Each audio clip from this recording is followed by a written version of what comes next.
Good evening. Tonight's story takes us to Birmingham, 1919. The war is over, but for some men the fighting never truly ends. You're not a hero returning to ticker-tape parades. You're a captain who learned to kill, who lost everything, and who finds that the only skills you possess are the ones no peaceful society wants. This is the story of what happens when soldiers come home to a world that has no place for them. Settle in, and let's begin. You step off the train at New Street Station on a November morning that tastes of coal smoke and wet brick. The platform thrums with civilians rushing past in clothes that seem impossibly clean, impossibly bright, their voices sharp with complaints about weather and prices and things that sound like they belong to a different world entirely. The whistle screams its departure, and you flinch, hand reaching for a weapon that isn't there anymore, before catching yourself and forcing your fingers to unclench. 4 years. 4 years since you marched away from this station in pressed khaki, with bands playing and girls throwing flowers. The uniform they gave you at the demobilisation depot hangs loose now, tailored for a man 20 pounds heavier, for shoulders that hadn't learned to hunch against the weight of what you'd seen. Your discharge papers are folded in your breast pocket, along with a railway warrant that expired yesterday and 8 shillings that won't last the week. The smell hits you as you walk through the station concourse. No cordite, no latrine stench, no sweet sick odour of bodies left too long in no man's land. Instead it's coal smoke and machine oil, fried food from the station cafe, perfume from passing women that makes your throat close up because it smells like Margaret used to smell before she stopped answering your letters. Before the Zeppelin raid in 17 that you learned about 3 weeks after it happened, reading a 4-line telegram in a dugout near Passchendaele while the guns hammered the sky to pieces. You navigate through the crowds with the same careful spacing you maintained on night patrols, never quite touching anyone, always knowing where the exits are, counting potential threats without thinking about it. A businessman shoulders past you and you almost grab his throat before remembering where you are. Your hands are shaking. They've been shaking since Armistice Day, and the medical officer at the depot said they'd stop eventually. Just give it time. Here's some bromide if you can't sleep. The tram ride to Sparkbrook costs a penny you can't afford to spend, but your leg won't carry you the distance anymore. Not since Ball on Wood, where the machine gun nest you were clearing turned out to have one more German in it than your intelligence suggested. The scar pulls tight when it rains, and today the Birmingham sky is the colour of old dishwater, pressing down like a lid on a pot ready to boil over. Your street looks smaller than you remember. The terraced houses lean against each other like drunks walking home from the pub, their brick facades blackened by decades of industrial soot. The corner shop where you used to buy cigarettes has a new owner, a man with a Polish accent who eyes your uniform with a mixture of respect and calculation. You don't stop. You can see your house now, number 47, third from the end, and something is wrong with it. The roof is wrong. Half of it is gone, replaced by tar paper that flaps in the November wind. The windows on the upper floor are boarded over with planks that don't match the rest of the woodwork. You stand in the street staring at it, at the house where you kissed Margaret goodbye on the front step, where your daughter took her first steps in the parlour, where you promised you'd come back and everything would be just like it was before. The front door isn't locked. Isn't there really just a piece of plywood on hinges that someone has scrawled "Keep Out" on in chalk? You push it open anyway because this is your house, your home, and you have nowhere else to go. The hallway smells of mould and rainwater and something else, something sharp and chemical that you can't place. Your boots crunch on broken plaster as you walk through rooms that have been gutted by blast and fire and time. The crater starts in what used to be the kitchen and takes up most of the back garden. You stand at the edge of it, looking down at the jumble of broken brick and twisted metal and charred wood that was your life before the war. A neighbour's voice reaches you from over the fence, An old woman you don't recognize, saying something about terrible tragedy, September the 17th, incendiary bomb, no warning, no time to reach the shelter. Such a lovely family, such a shame. You don't remember climbing down into the crater, but you're there now, on your knees in the mud, fingers digging through rubble that shifts and settles beneath you, like the walls of a trench after bombardment. You're looking for something, anything, a piece of your daughter's doll, Margaret's wedding ring, proof that they existed, that you didn't dream them during 4 years in hell. Your hands find a fragment of blue china, part of the tea service Margaret's mother gave you as a wedding present. The edge is sharp enough to cut your palm, but you don't feel it. Just close your fist around it until the blood runs down your wrist and drips into the mud that's already rust-coloured from the iron in the Birmingham clay. The rain starts as you're climbing out of the crater, cold and relentless, turning the rubble to slick, treacherous slopes that remind you of going over the top at dawn, with the ground churned to porridge by days of artillery. You pull yourself onto level ground and lie there on what used to be your back garden path, rain washing the mud and blood from your hands, staring up at the sky that's the same grey as the sky over Ypres, over the Somme, over every God-forsaken battlefield where you learned that prayer doesn't stop bullets and God doesn't take sides. Night falls and you're still there, curled up in the corner of what used to be your parlour, wrapped in your greatcoat that still smells faintly of the trenches no matter how many times they aired it out at the depot. The shivering isn't from cold, not entirely. It's the thing that happens when the guns stop and your body realises it's still alive and doesn't quite know what to do with that information. The bromide tablets are in your pack, but you don't take them because the dreams are worse than the shaking. Dreams where you find Margaret and little Sarah in the rubble, still alive, still waiting for you, asking why you took so long to come home. Footsteps on the broken boards of the hallway snap you alert, hand reaching for the trench knife you kept despite regulations, fingers finding the familiar grip as a shadow fills the doorway.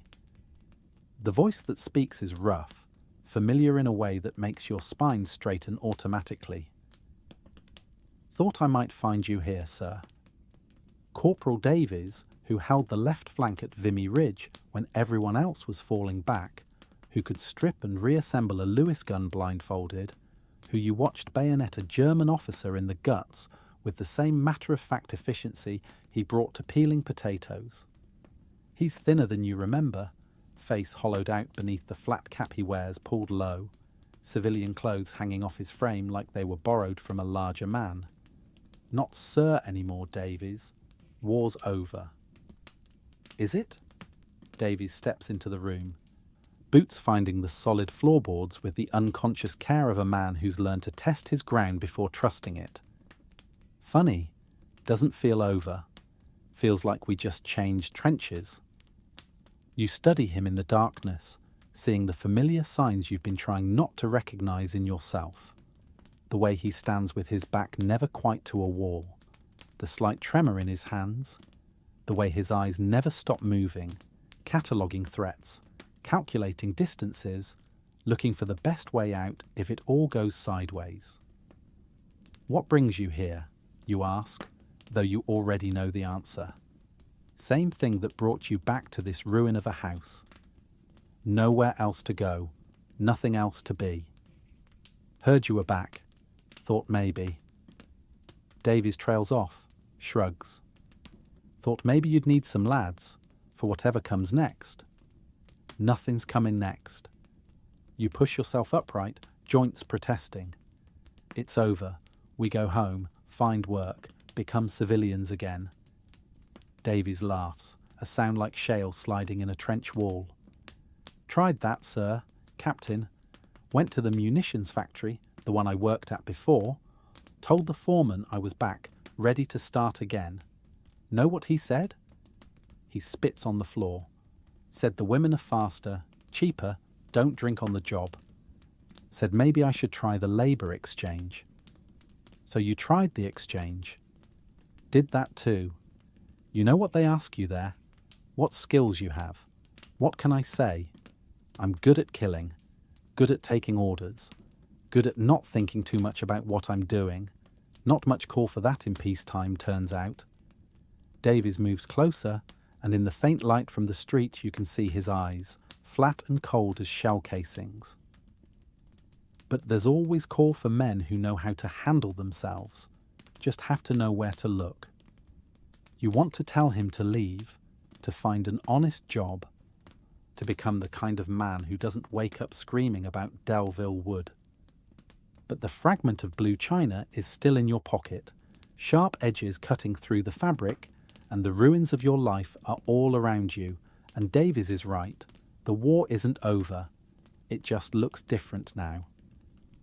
What kind of work? You hear yourself ask. The kind that pays, the kind that uses what we learned. Whole cities full of opportunities, if you know how to look. Davies pulls a cigarette from his pocket, lights it with steady hands that weren't steady a moment ago. There's a pub in Digbeth, the Garrison. Tomorrow night, 8 o'clock. Some of the old company, the ones who made it back, we've been meeting there. Might be something in it for you. He's gone before you can respond, footsteps fading into the night that's full of sounds you're still learning to recognize as normal. Car engines, not tanks.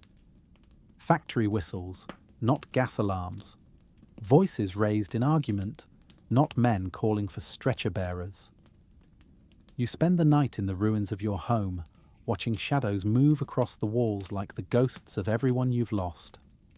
Margaret, smiling as she waved goodbye. Sarah, 3 years old, asking when Daddy would come home.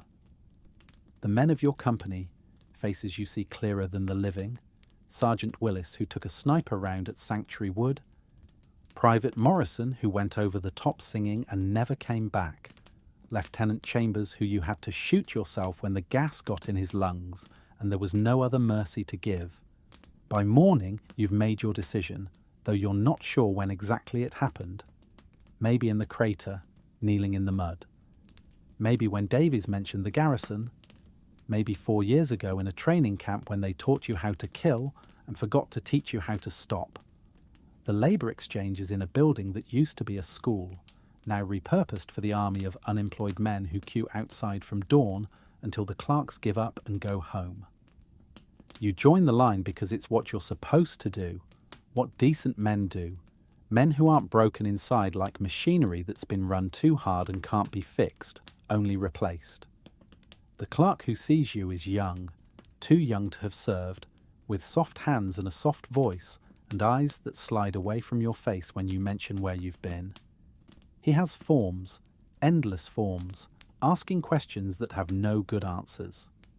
Trade? Officer, you want to say. Killer. Leader of men who followed you into meat grinders because that's what the king required. Skills?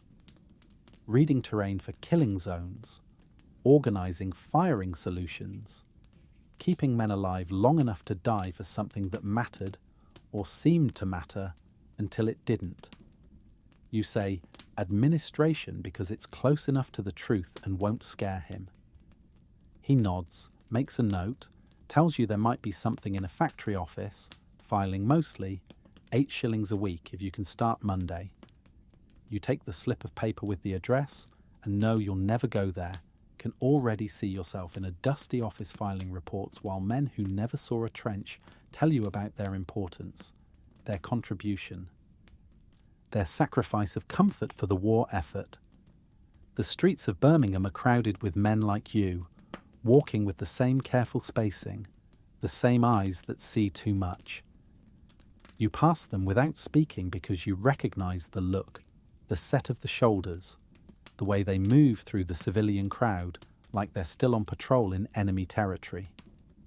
Some wear pieces of their uniforms, unable or unwilling to put it all away. Others have tried to become invisible in ill-fitting civilian clothes that mark them as clearly as any badge.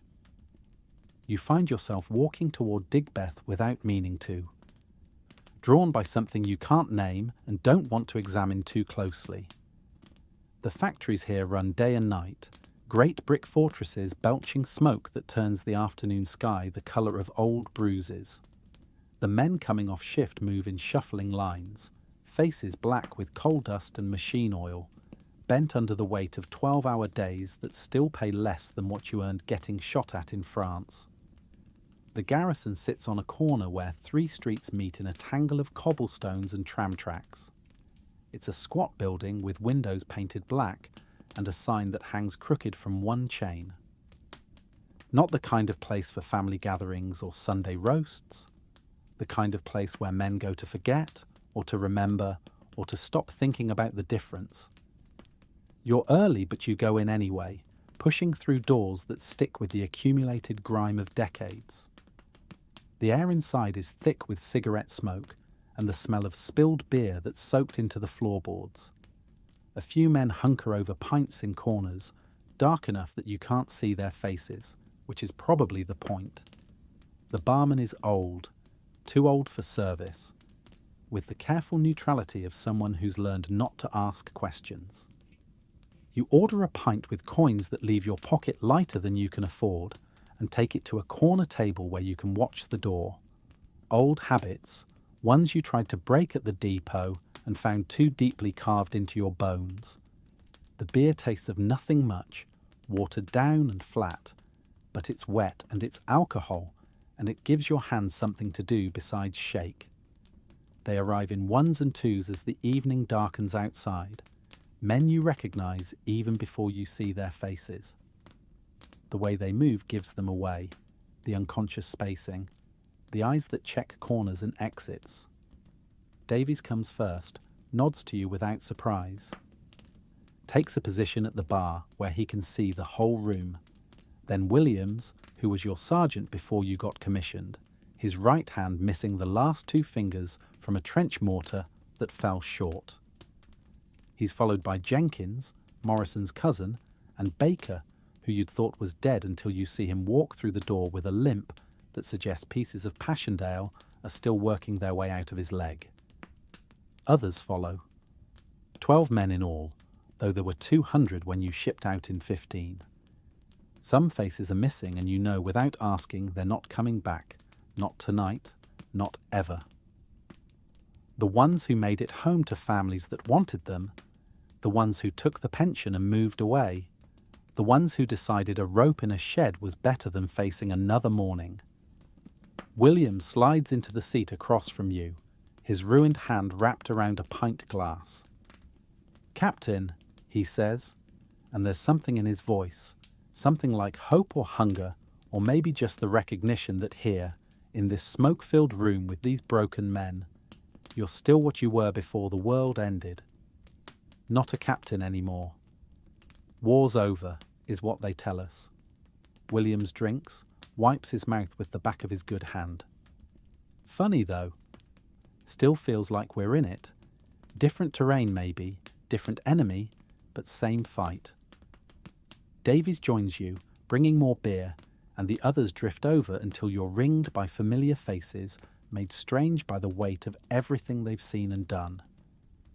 Nobody speaks for a while, just drinks and smokes, and exists in the peculiar silence of men who've shared things that can't be spoken about, only endured together. It's Baker who breaks the silence, his voice rough from gas damage. "Heard you went by your old house. Nothing left of it. Same for most of us. Not bombs maybe, but gone just the same. My wife took the kids to her mother's in Wales, sent a letter saying not to come, saying I'm not the man she married. He laughs, bitter as cordite. She's right about that. My da won't let me in the house," Jenkins adds. "Says I'm scaring the little ones with my nightmares. Told me to find my own place, get right in the head, then maybe we'll talk." The stories come then, pouring out like pus from a wound that never healed properly. Families that don't understand. Jobs that evaporate when employers see the tremor, the 1,000-yard stare, the way you hit the floor when a car backfires. Nights spent walking because sleep brings dreams of wire and gas, and friends dying in mud that suck them down like something hungry. Days spent trying to remember how to be human, how to care about things that seem impossibly trivial when you've seen men use their own intestines to try to hold their guts in. Williams finally says what everyone's thinking. We can't go back, can't be what we were before. The war's in us now, part of us, and Civvy Street doesn't want us anymore. He looks at you directly. But there's still a fight to be had, Captain. Different kind maybe, but one that uses what we know. What kind of fight? The kind that pays. Davies leans forward, voice dropping. Cities full of people who need things done. Protection, collection, procurement of goods that are hard to come by. Army taught us organisation, discipline, how to plan operations and execute them. Why shouldn't we use that? You should say no. Should walk away, find that filing job, learn to be small and quiet and civilian. But the fragment of China is still cutting into your pocket, and Margaret is still dead, and your daughter is still buried under rubble, and what do you have to lose that the war hasn't already taken? Tell me more, you say, and something shifts in the room. A settling of purpose, a recognition that you've just stepped off another kind of cliff into another kind of hell, but at least it's one you know how to fight in. Williams produces a map, spreading it across the beer-wet table. Not a military map, but close enough. Birmingham laid out in districts and territories, marked with symbols you recognise as military notation. Red for enemy positions, blue for friendly, black for contested ground. Ah. Cities divided up, he explains, finger-tracing lines that mean nothing to civilians, but speak volumes to men who've studied terrain for kill zones and firing positions. Sabini's boys in the north, the Irish in the west, Sloane's down south. They've got the usual rackets, protection, bookmaking, prostitution, small-time stuff, disorganised. And us? We're something new, not criminals, not exactly. Soldiers who need work and aren't afraid of the risks. Davies pulls out a cigarette, offers the pack around. There's opportunity in the chaos. Half the police are still in France, courts are backed up. Everyone's looking the other way while they try to forget the war. Perfect time to establish ourselves. Doing what? What we do best. Williams's ruined hand traces a pattern on the table, unconscious mimicry of planning an assault. Organisation, discipline, taking ground and holding it. There's a warehouse in Digbeth, full of surplus military equipment that was supposed to be destroyed. Guards are old men and boys. We take it. We control the supply of weapons, ammunition, equipment that every two-bit gang in the city wants but can't get. You study the map, seeing it not as streets but as trenches, not as buildings but as bunkers and strong points. The military mind you spent 4 years developing, the one that sees everything as tactical problems to be solved with force and planning, slides back into place like a well-oiled bolt. Security. 2 guards on rotation, one at the main entrance, one doing rounds. No dogs, basic locks. They're not expecting trouble. Why would they? It's government property. Who'd be mad enough to steal from the War Office? Mad enough or desperate enough? You tap the map. Access points. 3. Main gate here, loading bay on the east side, emergency exit on the north. We'd need to neutralise the guards simultaneously, secure all entrances, then we've got maybe 20 minutes before shift change. What about inside? Stacked to the rafters, according to Baker's cousin who worked there before he got laid off. Rifles, ammunition, grenades, even a few Lewis guns. Everything tagged for destruction but sitting pretty while the bureaucrats figure out the paperwork. The plan unfolds over the next hour. Beer and cigarette smoke and the familiar rhythm of military planning. Who goes where, what happens when, contingencies and fallbacks, and the 100 small details that mean the difference between success and disaster. It feels good, feels right in a way nothing has since you stepped off the train. This you know how to do. This makes sense. When? You ask finally. Tomorrow night, Friday. The guards will be thinking about the weekend, relaxed, careless. We go in at 2300 hours, out by 23:30, goods move to a safe house by midnight. And after? Williams grins, and there's something wolf-like in it, something that's been caged too long. After we're in business. We control the supply, we control the price. Every gang, every crew who wants hardware has to come through us. We establish territory, build out from there. By Christmas, we could own half of Digbeth. You should feel something. Guilt maybe, or shame, or the weight of crossing a line that can't be uncrossed. But all you feel is relief, the blessed certainty of purpose after months of drifting. This isn't right, might even be wrong, but it's something, and something is better than the void that's been eating you since Armistice Day. I'm in, you say, and the others nod like they never doubted it, like you'd been leading them all along and just needed to remember how. The rest of the night is spent in planning and preparation, checking weapons that shouldn't exist, drawing up routes and timing, assigning roles based on skills learned in trenches and raids. Jenkins will handle the locks. He was a safecracker before the war, and the army taught him explosives. Davies and Morrison take the guards. They're quiet, efficient, good at close work. Baker and Williams will handle the lorry, loading and transport. The others have their roles, each man knowing his part in an operation that's just another kind of trench raid. Different objective, but same principles. You leave the garrison after midnight, walking streets that glitter with rain under gas lamps that make everything look like a watercolour running in the wet. The city is quiet at this hour, just the distant sound of factories that never sleep, and the occasional drunk stumbling home from last orders. You keep to the shadows from habit, avoiding the pools of light where a man becomes a target. Your digs are in a boarding house in Small Heath, a room barely bigger than a cell, with a narrow bed and a sink that drips constantly. The landlady is a war widow who doesn't ask questions as long as the rent comes on time, which it hasn't this week, but she's given you 3 days' grace on account of you being one of our boys, as she puts it. You lie on the bed without undressing, staring at the ceiling where damp has made patterns that look like maps if you squint right.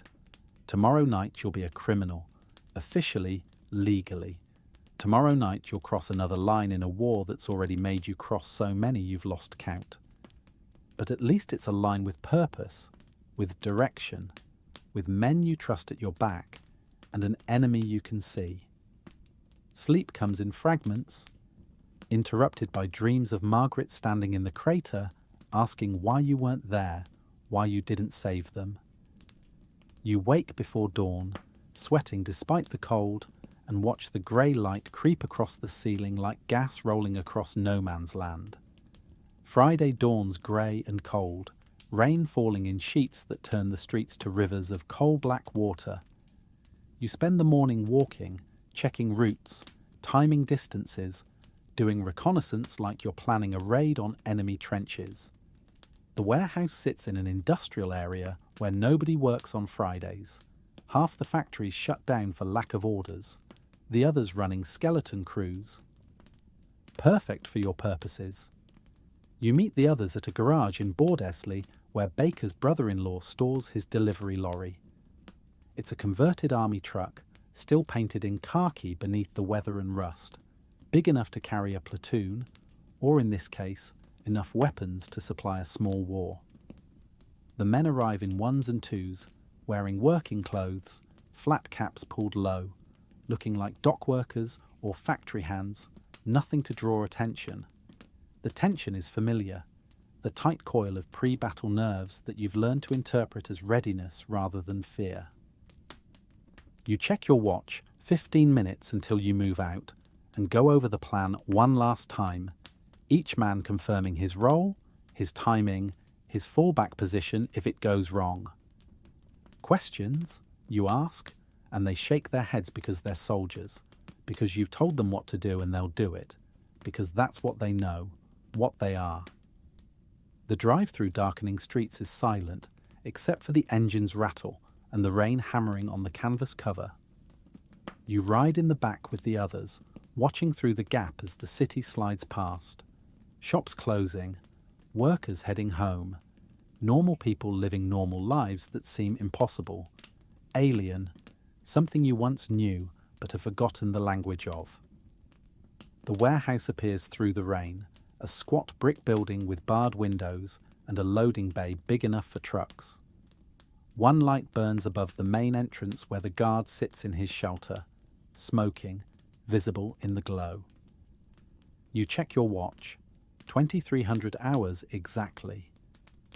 Now, you say quietly, and Davies and Morrison slip into the rain like shadows, circling around to approach the guard from his blind side. You count to 30, the old rhythm, giving them time to get in position. At 45, you see the guard's cigarette arc away as Davies's arm goes around his throat, Morrison's hand clamping over his mouth before he can shout. They drag him back into the shelter, unconscious but alive. You'd been clear about that. No killing unless absolutely necessary. These aren't Germans, just working men doing a job. The rest of you move to the loading bay where Jenkins works on the lock with tools that look like surgical instruments, his ruined fingers surprisingly deft. 2 minutes and the lock clicks open, the bay door rolling up with a shriek of rusted metal that makes everyone freeze. Silence. Just rain and the distant sound of a train whistle. Inside it's cavern dark until Williams finds the switches, flooding the space with harsh electric light that reveals mountains of crates, boxes, equipment stacked to the rafters. You see immediately that Baker's cousin wasn't exaggerating. This is an arsenal, enough to equip a regiment, all marked for destruction, all sitting here waiting for bureaucrats to sign the right forms. Jesus, someone whispers, and you feel it too. The absurdity and the opportunity of finding this kind of firepower just abandoned, forgotten, waiting to be destroyed, while men who knew how to use it starved in the streets. Move, you snap, falling into command voice without thinking. Baker, get the lorry backed in. Williams, start with the rifles, then ammunition. Pack it tight, we're not making 2 trips. They move like a machine, the old choreography of soldiers working together, passing crates hand to hand, stacking them in the lorry with the efficiency of men who've loaded and unloaded supplies under artillery fire. You keep watch at the door, counting minutes, listening for sirens, for whistles, for anything that suggests you've been detected. 15 minutes in and the lorry's half full. 20 and you've got enough rifles to arm a company, ammunition to keep them supplied for a month. 25 and you're pushing it, every instinct screaming to pull out, to take what you've got and go. But Williams is loading the Lewis guns now. Beautiful pieces of equipment worth more than you'd make in 10 years of honest work. At 28 minutes you hear it. Voices outside, footsteps on wet pavement. The shift change coming early. Or maybe right on time and you're running late, doesn't matter which. Matters that there are people coming and you're standing in the middle of a government warehouse loading weapons you have no right to touch. Time! You hiss, and they move without question. Last boxes thrown in, door rolled down, everyone piling into the back of the lorry as Baker guns the engine. The voices are closer now, someone calling out a question, probably seeing the guard's shelter empty, the door ajar. You're pulling out of the loading bay when they round the corner, 2 men in uniform, both reaching for whistles. Baker doesn't hesitate, just hits the accelerator, the lorry lurching forward with a roar that drowns out the shrill blast of the whistles. You grab the canvas cover as the truck tilts around a corner, hold on as it bounces over tram tracks, engine screaming protest as Baker pushes it faster than it was ever meant to go. No pursuit follows. just whistles fading behind you as the lorry careens through empty streets, splashing through puddles, scattering the few people brave enough to be out in the rain. You don't slow down until you're 3 streets away, then 5, then 10, putting distance between you and the robbery, between the soldiers you were and the criminals you've become. The safe house is a boarded-up factory in Bordesley, one of hundreds that closed after the war ended and nobody needed shells and bullets anymore. Baker pulls the lorry inside and you lower the door behind it, finally allowing yourself to breathe, to realise that your heart is hammering, hands shaking, but not from fear, from exhilaration, from being alive in a way you haven't felt since the guns went silent on November 11th. "We did it," Jenkins says, something like wonder in his voice. "We actually bloody did it." You look at the boxes stacked in the lorry, at the men around you grinning like they've just taken an enemy trench, and realise this is just the beginning. You've crossed the line now, burned the bridge back to civilian life. There's no filing job waiting for you, no quiet existence in some Birmingham suburb. Just this, the camaraderie of men who understand, the clear purpose of an operation well executed, the promise of more to come. "Count it," you order Williams, and he sets to work with the same methodical precision he brought to managing platoon supplies, checking each crate, cataloguing weapons and ammunition. The final tally makes everyone whistle low. 50 rifles, 30,000 rounds of ammunition, 4 Lewis guns with spare barrels, boxes of grenades, even gas masks and entrenching tools. "Worth a fortune on the black market," Davies says, running his hand over a rifle that gleams with gun oil. "Every gang in Birmingham would kill for half of this." "Then they can pay for it." You light a cigarette, first one since the operation began, letting the smoke fill your lungs, familiar and calming. But we don't sell to just anyone. We establish relationships, build a client list, control who gets what. This isn't about making a quick profit. It's about building something that lasts. Williams nods approval. "Smart. We become the arsenal of choice, the reliable supply. People will pay premium for that kind of service." "And we expand," you continue, the plan forming as you speak. "This is just the start.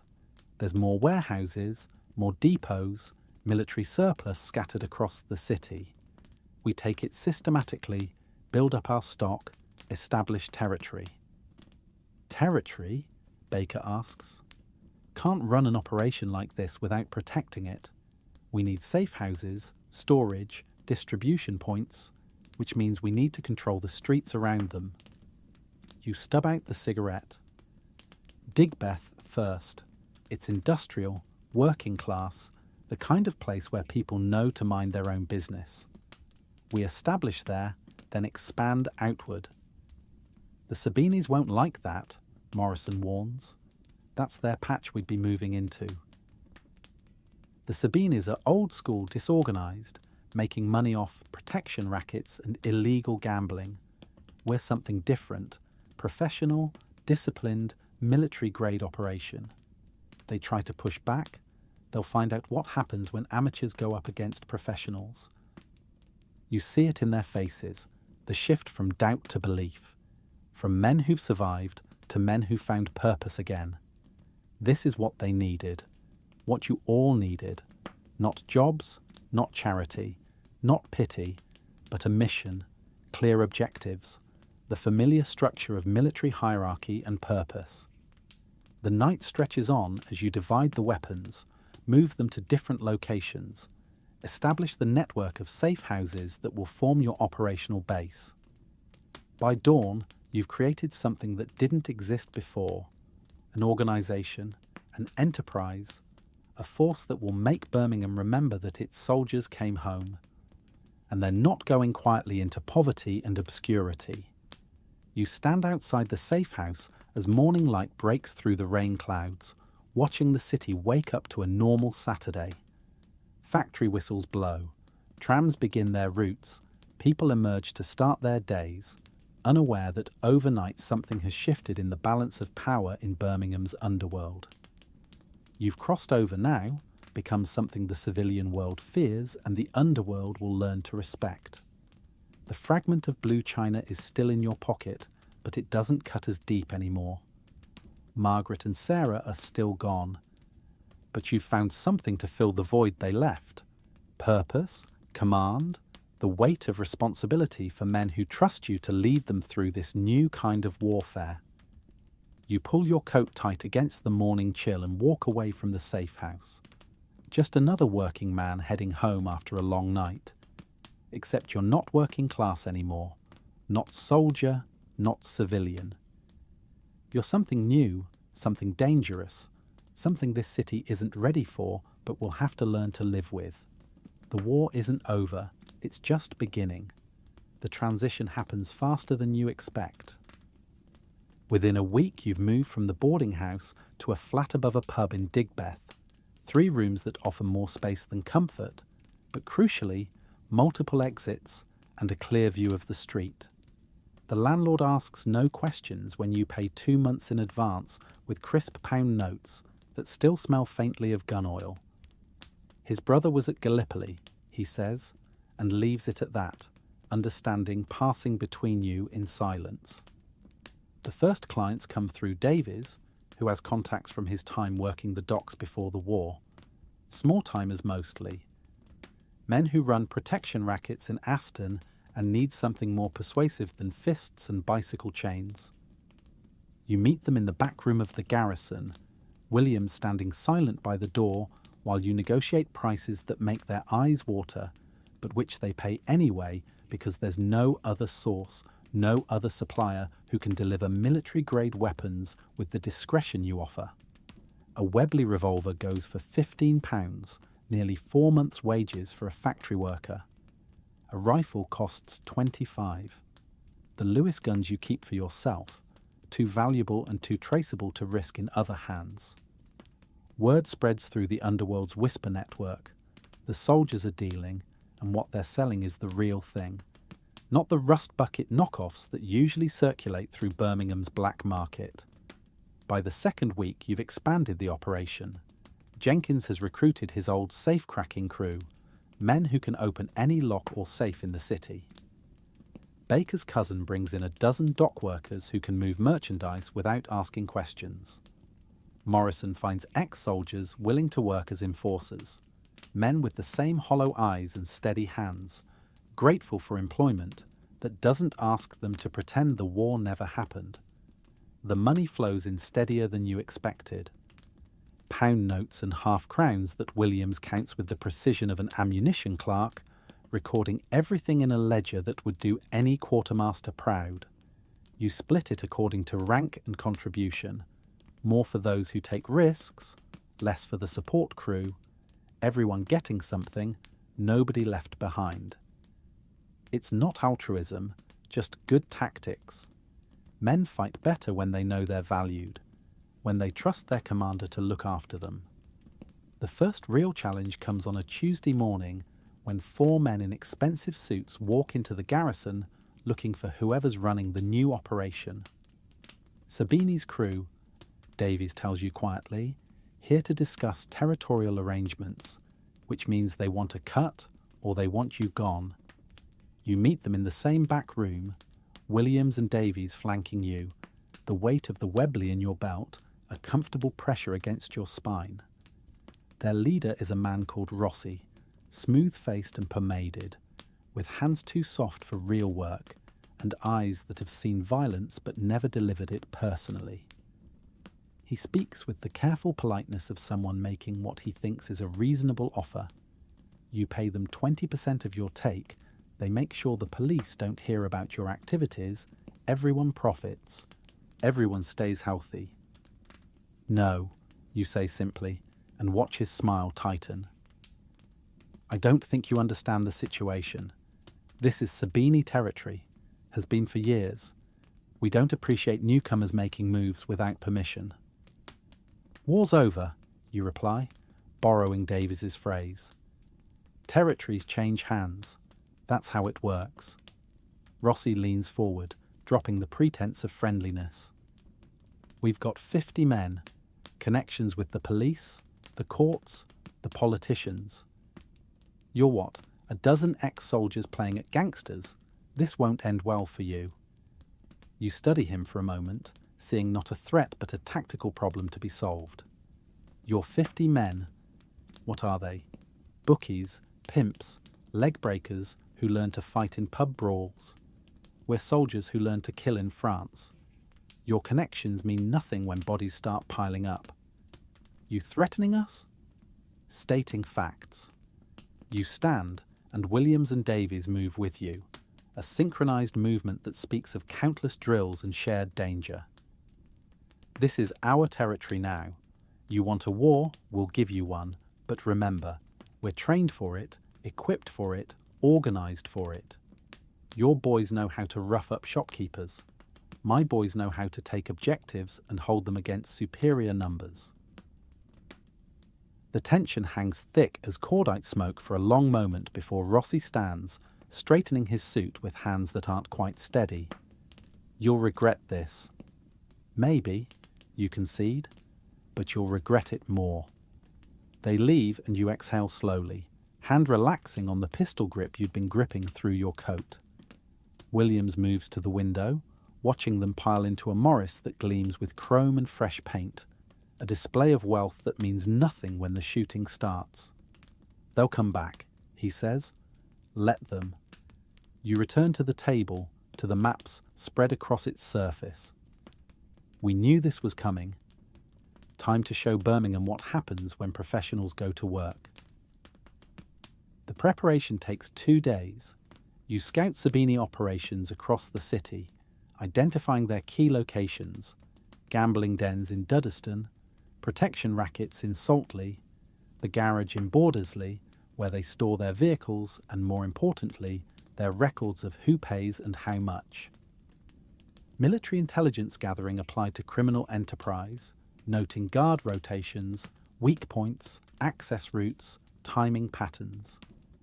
The assault begins at 3 in the morning when the city sleeps, and even the factory night shifts have wound down. You split into 3 teams, each with a specific objective, each timed to strike simultaneously to prevent warnings spreading between locations. You lead the main team to the garage, 8 men moving through fog that rolls off the canal like gas, creeping across no man's land. The guard is drowsing in his chair when Davies slips behind him, the blow precise and practiced, dropping him without a sound. Jenkins works the lock while the rest of you fan out, covering angles, watching for movement in windows, listening for sounds that don't belong. The door swings open and you're inside. Torch beams cutting through darkness that smells of motor oil and cigarettes. The safe is where Williams said it would be, tucked in a back office behind a desk piled with betting slips and protection receipts.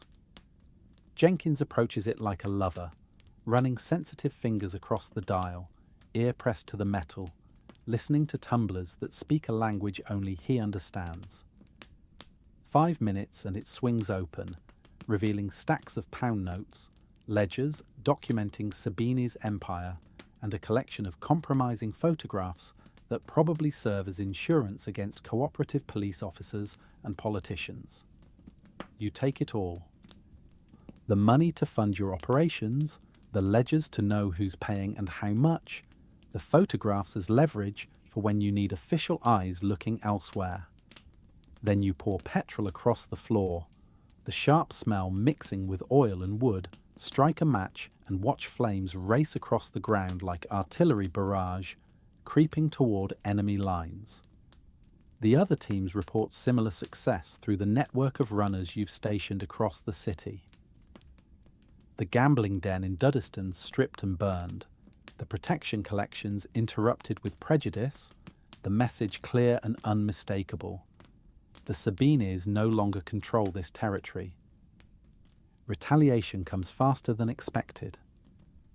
2 days later, they hit one of your warehouses in Small Heath, a dozen men with clubs and razors, thinking they're teaching a lesson. They run into Morrison and 6 ex-soldiers who fought off human wave attacks at Delville Wood.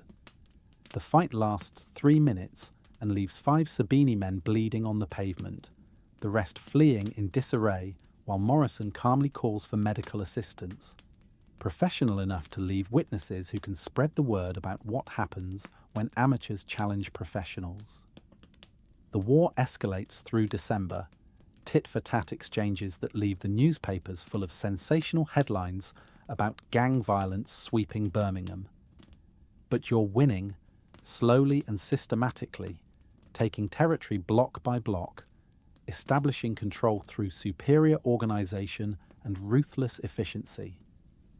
The Sabinis are fracturing, their men deserting to independence or even approaching you for employment, attracted by military discipline and regular payment. Christmas comes and you find yourself in the garrison surrounded by your growing crew, 25 men now, all veterans, all willing to follow where you lead. Someone has procured a turkey that probably fell off the back of a lorry. Beer flows freely, and for a moment you almost feel normal, like this could be some kind of family, some kind of home.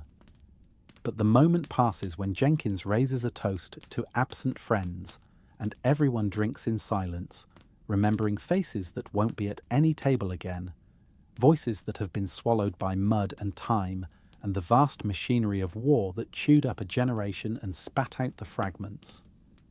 Williams finds you later, standing outside in the cold, watching the fog roll through streets that could be any city, any battlefield, any place where men kill and die for reasons that seem to change but never really matter. Getting philosophical, Captain? Thinking about Christmas in 16, Passchendaele mud up to our knees, Christmas pudding that tasted of petrol, carols sung in whispers so the German snipers wouldn't find range. At least we were fighting for something then, king and country and all that. Williams lights a cigarette, offers you one. What are we fighting for now? Survival, purpose, each other. You take the cigarette, let the smoke warm your throat. Same things as always, just without the flags and speeches to dress it up. The Sabinis are finished. Word is Rossi's leaving for London, taking what's left of his crew with him. Williams studies the glowing end of his cigarette like it holds answers. Which means we've won. Territory's ours, competition's broken. We're the power in Birmingham now. Until the next challenger comes along. Always another enemy, isn't there? In the trenches or the streets. Always someone who wants what you've got, wants you gone. He laughs without humour. At least in France we knew who we were shooting at. Here they all look the same until they pull a knife. The new year brings new problems. With the Sabinis broken, smaller gangs try their luck, testing your defences, probing for weakness. You respond with overwhelming force, raids that leave no room for misunderstanding about who controls what. The police, emboldened by public outcry about gang violence, launch investigations that get nowhere because the witnesses all suffer sudden amnesia when asked to identify anyone in your organisation. You expand operations beyond weapons, moving into protection, gambling, anything that generates income and extends your influence. The factories pay for security against strikes and sabotage. The shop owners pay for protection against robbery. The bookmakers pay for the privilege of operating in your territory. It's not theft, you tell yourself, it's taxation, same as the government does, just more honest about what it's for. But the weight of it accumulates like mud on your boots, slowing you down, dragging at each step. You see faces in the fog sometimes, Margaret asking why this matters more than she did, Sarah wondering when Daddy's coming home. You drink more, sleep less, find yourself checking locks and windows at 3 a.m, waiting for an attack that might not come but might. Because you've made too many enemies and eventually they'll stop being afraid and start being angry. Morrison notices first, the way your hands shake when you think no one's watching, the way you flinch at sudden sounds, the 1,000-yard stare that creeps in when you're supposed to be listening to reports about protection collections and gambling revenues. He doesn't say anything, just make sure someone's always nearby, always watching, covering your blind spots like you covered his in France. The organisation runs smoothly despite your increasing absences, which is both reassuring and troubling. If you're not needed, what's your purpose? If the machine functions without you, are you just another part that can be replaced when it wears out? Williams handles operations, Davies manages recruitment, Jenkins oversees the technical side. You're becoming more figurehead than commander, respected for what you were rather than what you are. February brings the breaking point in a confrontation you don't see coming. A rival crew from Smethwick, Irish boys with IRA connections, decide Birmingham is worth fighting for. They hit 3 of your operations in one night, professional work that speaks of military training, coordinated attacks that leave 2 of your men dead and another crippled for life. You respond with fury born of grief and frustration, planning a retaliatory raid that will send an unmistakable message. 24 men armed with weapons from your dwindling stockpile, moving through fog-shrouded streets toward the Irish stronghold in a warehouse by the canal. It feels like going over the top again, that same sick tension in your gut, that same certainty that some of you won't be coming back. The Irish are waiting. Not surprising, someone tipped them off, whether by accident or design you'll never know. What should have been a surgical strike becomes a running battle through warehouse districts, the crack of gunfire echoing off brick walls. Muzzle flashes in the fog, men screaming in pain and fury and fear. You take a bullet in the shoulder, the impact spinning you around, hot blood soaking your coat while you try to maintain command, to keep the retreat organised instead of becoming a rout. Williams goes down with a leg wound, cursing steadily while Morrison drags him to cover.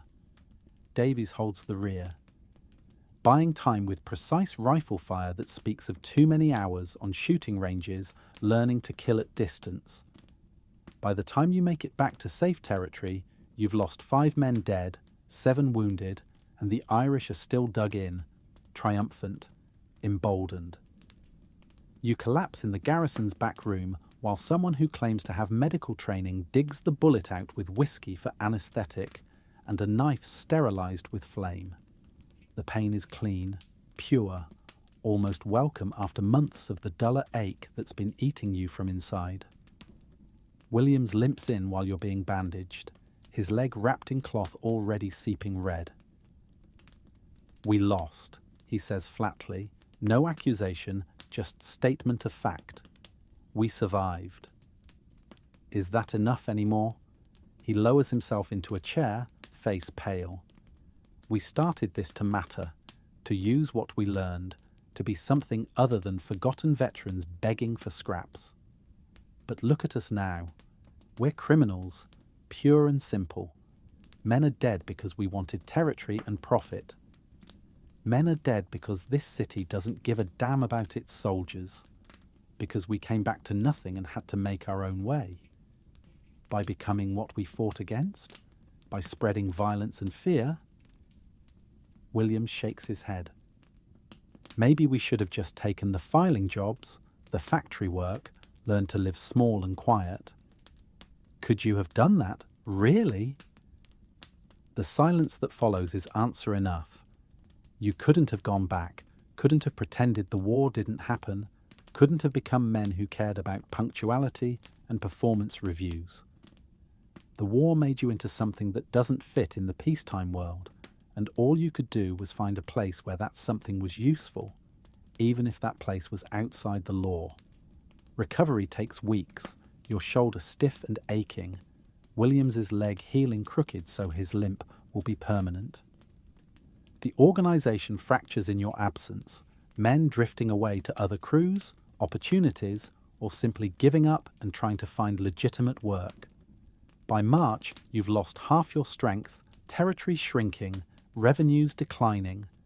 The Irish push their advantage, taking ground you can't hold, establishing themselves as the dominant force in Birmingham's underworld. You watch it happen from your flat, too tired and too hurt to fight anymore, recognizing the pattern from the war. Initial success, followed by overextension, counterattack that breaks your lines, retreat that becomes rout, final collapse when reserves run out and will fails. On a cold morning in late March, you're summoned to a meeting in neutral territory, a cafe in the city centre where businessmen negotiate deals over coffee and contracts. The Irish representative is young, maybe 25, with the look of a man who's seen combat recently, probably in the Troubles still burning across Ireland. He offers terms. You pull out completely, dissolve the organisation, and you live. Stay, keep fighting, and you die.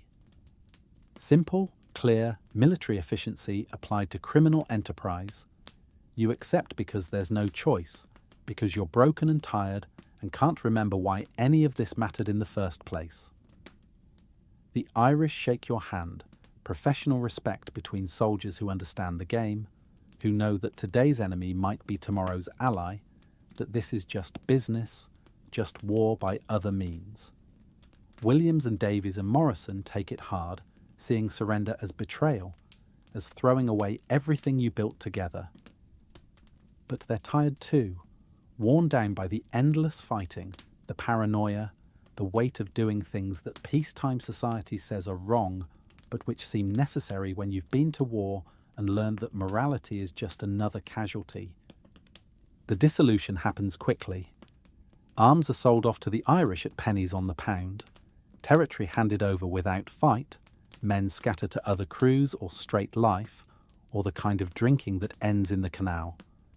Within a week, it's like your empire never existed, just another brief disturbance in the city's underworld, forgotten before the newspapers have stopped writing about gang violence. You spend your days in the flat, living on what money you have left, watching spring turn the city green in ways that seem impossible after the grey winter. Williams visits sometimes, limping up the stairs to sit in silence. Two broken soldiers who've run out of wars to fight. Davies sends word he's found work at the docks, using his military discharge to get priority. Morrison's drinking himself to death in a boarding house in Aston, hearing voices that aren't there, seeing enemies in every shadow. The fragment of blue china is still in your pocket, edges worn smooth from constant handling. You take it out sometimes, studying it in the light, trying to remember what it meant, why you kept it. Margaret's face is fading in your memory, Sarah's laugh becoming harder to recall. The war memories are stronger, clearer, more real than anything that came before or after. On a May morning, you wake to the sound of church bells, some celebration or remembrance, the sound echoing across the city like the bells that rang for armistice. You dress slowly, shoulders still stiff, and walk through streets that have moved on, that have no memory of your brief empire, your attempt to matter in a world that didn't want you. The garrison is still there, same smoke-stained walls, same smell of spilled beer, but different men occupy the tables, different crews planning different schemes. The barman nods recognition but doesn't speak, understanding that you're a ghost now. Remnant of something past, not worth acknowledging beyond basic courtesy. You order a pint and take it to the corner table where you first planned the warehouse raid that started everything. The beer tastes flat, the room too bright, the voices too loud. You're not part of this anymore, not part of anything, just another discarded soldier who tried to find purpose in the aftermath and failed. The fragment of china cuts your palm as you squeeze it, fresh blood mixing with old scars, but you don't feel it, too numb for physical pain to register. You drink and remember, and try not to think about tomorrow, about the next day, about the long years stretching ahead with nothing to fill them but memory and regret. Outside Birmingham hums with life and commerce and progress, building memorials to the fallen, celebrating the survivors, moving forward into a future that has no place for men who can't forget, who can't adjust, who learned lessons in trenches that don't apply to peacetime but can't be unlearned.